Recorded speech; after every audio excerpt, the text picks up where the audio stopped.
Hey, hi, hello. Welcome to Diana Emerson today. We are listening to Homicide City.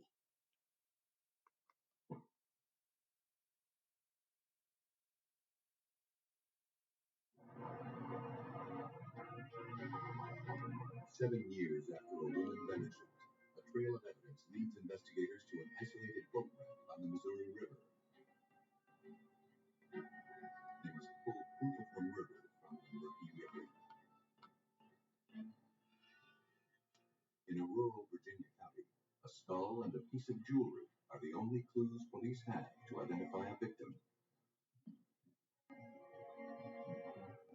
But will it be enough to catch a killer? A woman is missing for weeks. When her body is discovered, the police must piece together their case from a few torn shreds of tape. When someone disappears, it's difficult for police to prove murder without a body. But today, forensic science can find justice for a victim months and sometimes even years after they have gone missing.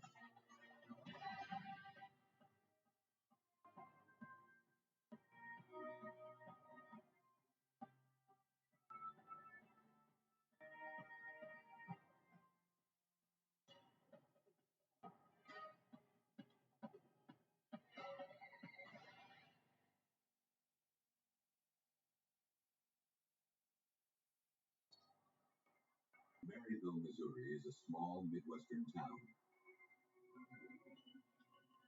But in 1990, it was caught in the grip of a big city problem. To combat a growing methamphetamine industry, investigators sought help from those on the inside.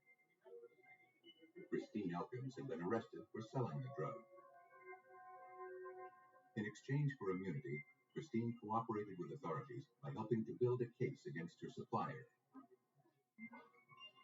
She agreed to tape their next meeting with a microcassette recorder concealed in her clothing. On July 26, 1990, under the watchful eyes of investigators, Elkins met with the distributor at his house.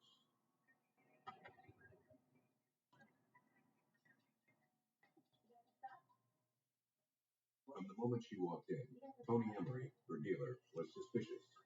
What are you doing? He grabbed Christine and searched her. What are you talking about? He threatened to kill her if she ever betrayed him.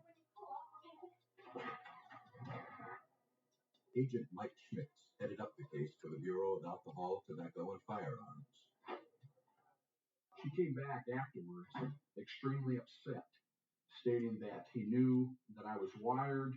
He attempted to locate the recorder. She was extremely upset. Christine told agents that she was afraid for her safety. They urged her to stay away from Tony. When agents tried to listen to the tape, it was indecipherable. The case against Tony Emery would have to be made on informant testimony. A few weeks before Christine was scheduled to testify against him, police received a call from her mother. She hadn't heard from her daughter in several days, and she was worried. A search of Christine's house indicated no sign of a struggle. Her car, a maroon Oldsmobile, was gone. Missouri State Police worked with the ATF on the Emery narcotics case. Investigator Larry Bodenhammer.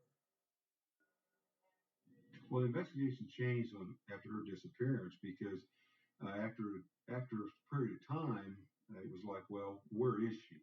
What has happened to her? Has she left on her own accord, or has something happened to her?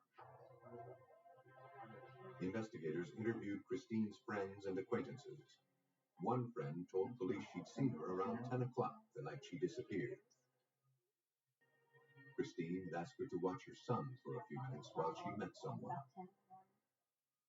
Christine made a chilling prediction as she left. If she wasn't back in a few minutes, she'd be in the morgue. No one had seen her since. I need to bring everybody up to date. The ATF and the police now suspected that Tony Emery was behind her disappearance. He had a strong motive, but without evidence of an actual crime, authorities could not prove his involvement. 3 weeks later, Maryville police received a tip from a federal drug enforcement agent in Colorado. A methamphetamine manufacturer facing time in a federal prison wanted to make a deal. He claimed he knew about the murder of a female informant in Maryville. Investigators feared he was referring to Christine Elkins. Maryville police and ATF agents flew to Colorado to question James Witt. He told them he manufactured methamphetamine for Tony Emery and his cousin Herb Emery. He said he'd heard the two men talking about killing an informant in Missouri. In exchange for leniency, Witt agreed to meet Herb Emery and wear a wire. Authorities hoped their conversation would provide details of the alleged murder and possibly lead them to Christine Elkins.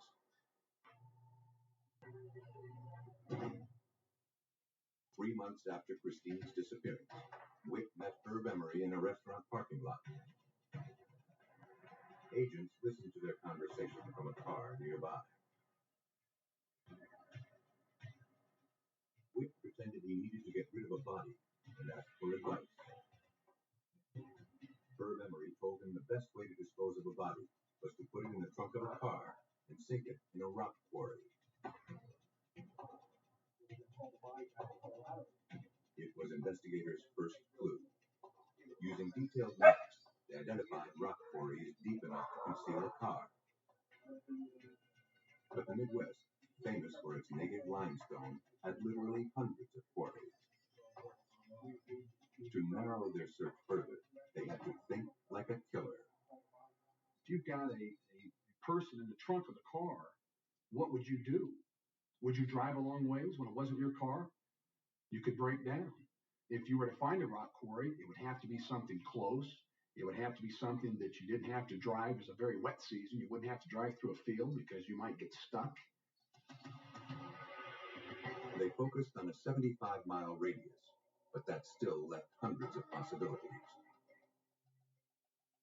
Over the next several months, investigators systematically searched those rock quarries for a car containing a body. They found nothing. The ATF, the Missouri State Police, and Maryville Police considered the Emerys dangerous, but lacked sufficient evidence to support a murder charge.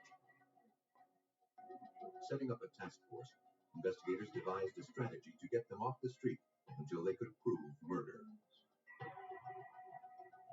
Federal agents again used James Witt, this time to set up a methamphetamine buy. Herb and Tony Emery met Witt at a prearranged location.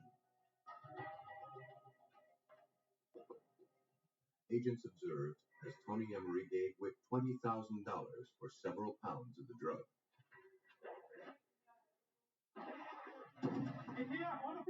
They moved in to make the arrest.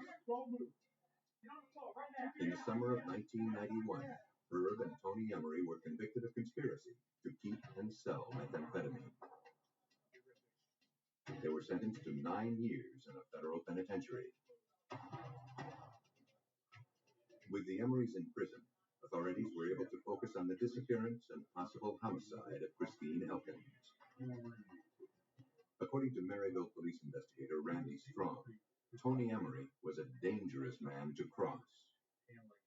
The community had a great fear of Tony Emery.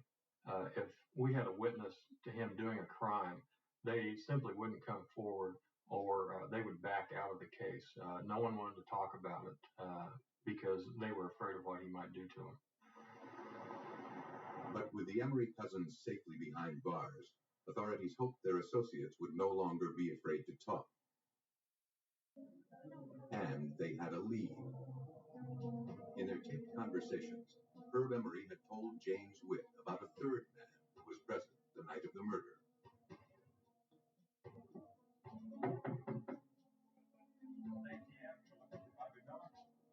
Bobby Miller was a friend of Herb's in Colorado. But when investigators tried to question Miller, they got nowhere. Even from prison, the Emorys cast a frightening shadow. Investigators went to one of the Emorys' rental properties mentioned in a monitored conversation between Herb Emery and James Witt. They suspected that this was the site where Christine had been murdered. The woman who answered the door confirmed that she rented the house from the Emorys. Once inside, investigators were dismayed to find the house had been gutted and remodeled. If Christine had been murdered on the premises, all evidence of the crime had been destroyed. Out of options, the investigators re-examined their case files, looking for a clue, something they might have missed the first time, that would link the Emorys to Christine's murder. The investigators found phone records linking Bobby Miller to Herb Emery around the time Christine disappeared. They also learned that Bobby Miller had rented a truck near Maryville the night Christine was last seen. It suggested his involvement, but they had to find a way to get him to talk. In September 1996, 6 years after Christine's disappearance, police went back to Miller. Okay, Bobby, you know what? They offered him immunity in exchange for his testimony. On the advice of his attorney, Miller took the deal. Miller admitted he was outside Herb Emery's rental property the night Christine Elkins disappeared. He said he watched her go inside where Herb and Tony waited. When he heard screams, he panicked and drove off. Investigators believed they knew what happened next. But without a body, making a murder case against the Emorys would be difficult, if not impossible. 7 years had passed since Christine Elkins' disappearance.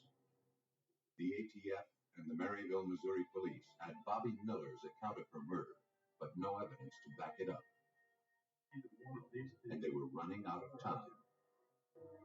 The suspects in her disappearance, Tony and Herb Emery, were about to be paroled from prison. Determined to prevent their release, authorities scrutinized every facet of their case. They decided to take a closer look at the Emorys' associates. Dana Kleiser wasn't directly involved with Emery or his drug ring. In fact, investigators interviewed him only because Tony had once dated his sister. According to Kleiser, Tony Emery arrived at his rural home the night Christine disappeared. He asked to borrow some gas, then asked Kleiser to show him a nearby boat ramp. Wary of Emery's reputation, Kleiser didn't ask any questions, but led him to a boat ramp on the Missouri River. Tony told him to wait several miles away. Pieces of the puzzle were falling into place. Investigators now believed they knew the location of the car containing Christine's body. We now realize that we had to try, at least plan, to recover a body out of the Missouri River. And I think the thing that was going through both of our minds was the Great Flood of 1993. And I know I was thinking that, unfortunately, Christine is probably in the Gulf someplace now after that flood. The currents of the Missouri River are normally powerful enough to move something the size of a car great distances. During the 1993 floods, the river became a raging torrent that overflowed its banks and caused millions of dollars in damage. It was yet another long shot, but it was all investigators had to go on. To make a case against the Emorys, they had to find Christine's car.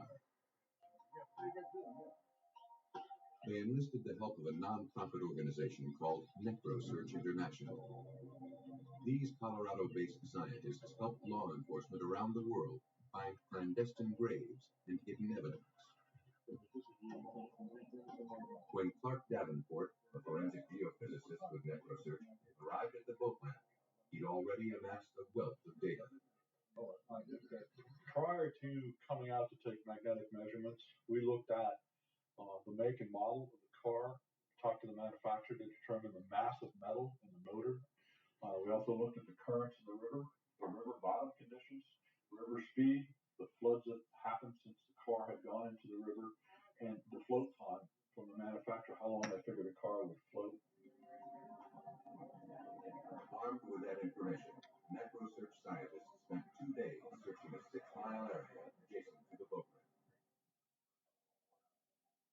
They used a magnetometer, a torpedo-shaped device that measures changes in magnetic fields. Floating several feet below the river's surface, it takes readings every 2 seconds and recognizes large masses such as a car. Used in conjunction with global positioning satellites, the magnetometer enabled NecroSearch scientists to precisely pinpoint 5 locations where abnormal masses or anomalies were present on the riverbed. I felt pretty confident that the anomalies were consistent with what I would expect from a car of that size. The next day, investigators returned to the boat ramp with a team of divers.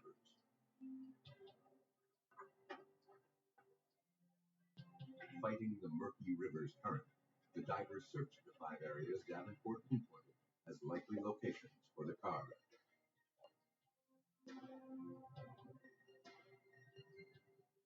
Within hours, one of the divers surfaced holding up a Missouri license plate. Against all odds, investigators had finally found Christine Elkins' car. This was an incredible moment. It was kind of like Excalibur coming up out of the lake with the sword. You know, it's just amazing. You know, the emotion that was involved in that. We knew that we were getting closer now. We were going to put closure on this case. Divers attached steel cables to the car and pulled it from the water. It was sent to a Maryville garage for processing. Inside, forensic examiners discovered a piece of wood wedged between the driver's seat and the accelerator. In the trunk, they found bones wrapped in carpet padding. Using hospital x-rays, the medical examiner confirmed that they had finally found the remains of Christine Elkins. The autopsy revealed a large hole in the skull, consistent with blunt force trauma. Christine had apparently been beaten to death. Investigators had the physical evidence they needed to charge the Emerys with murder. They believed Tony found out Christine was going to testify against him and offered her money to disappear. She was too terrified to turn him down. But when she went to the house that night, the Emerys had other plans. Once inside, Tony and Herb attacked Christine. Tony dealt the lethal blow, striking her in the head with a heavy flashlight. Her body was wrapped in carpet padding, put in the trunk of her car, and driven to the boat ramp.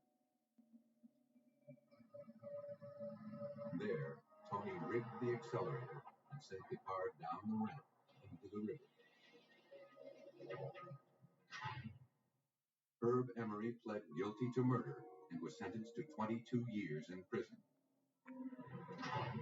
Tony Emery was convicted of first-degree murder and sentenced to life in prison without the possibility of parole. In Maryville, authorities knew the name of the victim and suspected killers, but struggled for 7 years to find her body. In a rural Virginia county, investigators had to identify a body before the search for a murderer could even begin.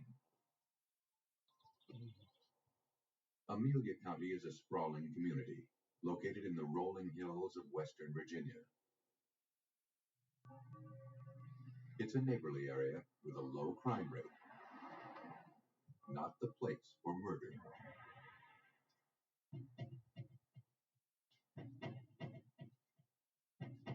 In 1990, while hunting for deer, a man made a gruesome discovery.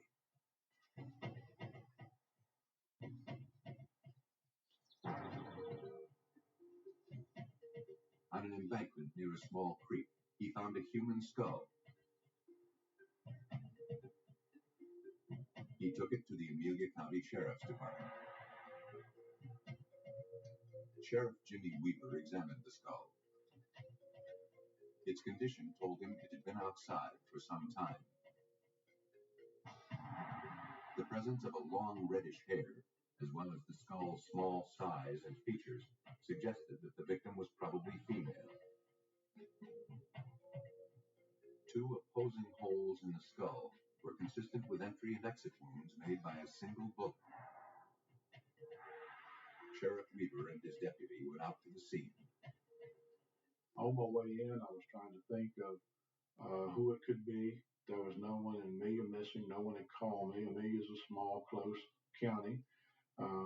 If something happens, we know right away. After securing the area, Weaver conducted a thorough search. They found more bones, jewelry, part of a blanket, and a piece of denim. Concerned that animals might have scattered additional clues, the investigators broadened their search. They soon discovered what appeared to be an arm bone and a gold bracelet. The evidence seemed to confirm Sheriff Weaver's original theory that the victim was female. Weaver sent the evidence to the Virginia State Medical Examiner's office in Richmond for analysis. Chief Medical Examiner Marcella Fierro examined the remains. The skull told her a great deal about the victim. First, it showed that it was a young white female. Second, it showed that it had a gunshot wound and that there was injury related to this gunshot wound, and that the trajectory of where this bullet went in and where it fractured on the other side indicated it had a path that was lethal. As the examination of the skeletal remains continued, the medical examiner's office was able to establish that the victim had been 5 feet 2 to 5 feet 4 inches tall, with reddish blonde hair. The description was distributed to law enforcement agencies across the state of Virginia. The search was on for any missing women matching Amelia County's Jane Doe. Now, Sheriff Weaver could only hope and wait. In January 1990, the Sheriff's Department in Amelia County, Virginia, needed a lead to establish the identity of skeletal remains found in an isolated area. It wasn't long in coming. Police in Chesapeake, Virginia, reported that a woman who fit the victim's description had been missing for 8 months. Dental records confirmed the victim was 29-year-old Regina Butkowski, known to her friends as Jeannie. The same day, deputies showed Jeannie's mother the jewelry recovered from the scene. She identified it as her daughter's.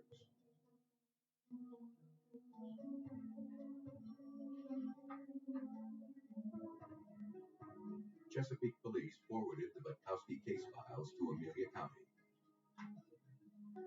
As Weaver reviewed them, he learned the circumstances of Jeannie's disappearance.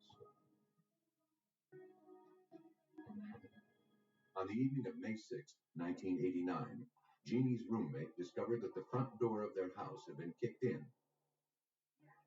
Concerned, she checked the parking lot for Jeannie's car. It wasn't there. She called Jeannie's mother, who said she'd last spoken to her daughter at 10:45 the night before. One fact in the police files immediately caught Sheriff Weaver's attention: Jeannie's stormy relationship with a man named Pernell Jefferson. Jeannie had met Jefferson at a local gym. He became her personal trainer, and the two dated for several months. When Jefferson became too possessive, Jeannie tried to distance herself from him, but he refused to back off. One of the things that he had somewhat of an obsession with Regina. He was not going to accept the fact that she wasn't his. Jefferson's obsession had become frighteningly clear when he allegedly kidnapped Jeannie in March 1989. But by an amazing stroke of luck, more than 7 minutes of that struggle had been recorded on her home answering machine. It was a very dramatic tape. No one really knew how it was recorded, but it was. And it was a situation of you reach here, tell them, no, Purnell, don't hurt me, don't do things. And it proceeded on. You could hear noise in the background. And probably one of the most dramatic things of it is that at one time you heard this tremendously deep sob from Regina. Weaver learned that Jeannie's roommate told Jefferson about the tape and threatened to call police. He released Jeannie. She refused to press charges against him, however, out of fear he might take out his anger on someone close to her. 2 months later, Jeannie Butkowski again disappeared.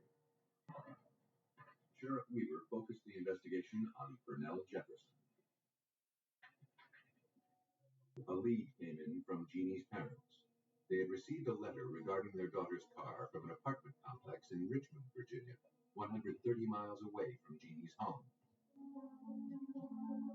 The manager of the apartments alerted them that Jeannie's car had been sitting in the parking lot for 6 months. Investigators examined her car, hoping for clues to link Jefferson to the murder. They were disappointed. During the time the car had been there, it had been subjected to the elements. When they had the flood in Richmond, it had been submerged in a flood. So a lot of the evidentiary value from that vehicle was lost. But a new lead was quickly established. A resident of the apartment complex told investigators that he knew a man who used to drive the car. Investigators soon learned that Jeannie's car had changed hands several times. They eventually traced it to a man named Darrell Jones, who was incarcerated in Henrico County. Jones told deputies he bought the car from a local man named Wes Green. Green was with a stranger who claimed the car belonged to his girlfriend. He'd taken it away from her and driven it up from Chesapeake because he was angry with her. Investigators suspected the stranger was Purnell Jefferson. They wanted to know more and believed Wes Green might hold the key. They just needed to find him. As evidence against Purnell Jefferson mounted, the Amelia County Sheriff's Department believed his friend, Wes Green, might know more about the murder of Jeannie Butkowski. Deputies quickly tracked Green down to an apartment complex in Richmond. When questioned, he admitted he helped Jefferson get rid of Jeannie's car. The officer persisted. Green added that Jefferson had borrowed a co-worker's car around the time Jeannie disappeared. If the car had been used to dispose of her body, it was probable that incriminating evidence had been left behind. Deputies went to the appliance rental store where Purnell Jefferson had once worked. A co-worker confirmed that on May 5th, the day Jeannie disappeared, Jefferson had borrowed his car. He didn't return the vehicle until late that night. A few days later, Jefferson went to lunch and never returned. Investigators obtained permission to search the employee's car. The search yielded incriminating results. Technicians found traces of lime, a corrosive substance that hastens decomposition. More importantly, they found a reddish blonde hair similar to the one found on Jeannie Butkowski's skull. The the hair was sent to the crime lab for analysis. A comparison indicated the two hairs were consistent in texture and color. Investigators now had their first physical evidence connecting Jefferson to Jeannie Butkowski's murder. Sheriff Weaver swore out a warrant for the arrest of Pernell Jefferson on capital murder charges. Authorities traced Jefferson to Stuart, Florida, where he moved shortly after Jeannie's disappearance.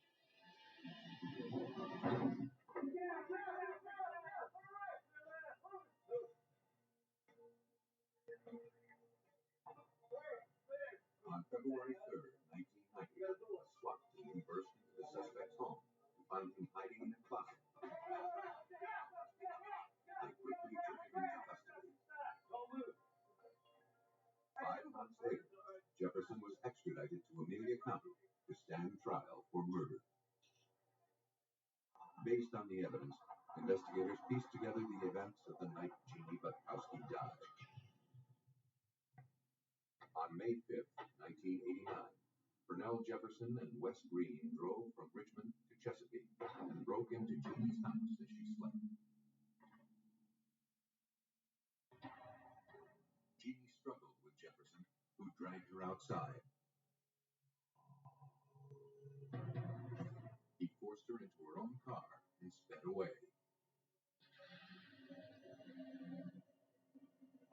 Green left separately.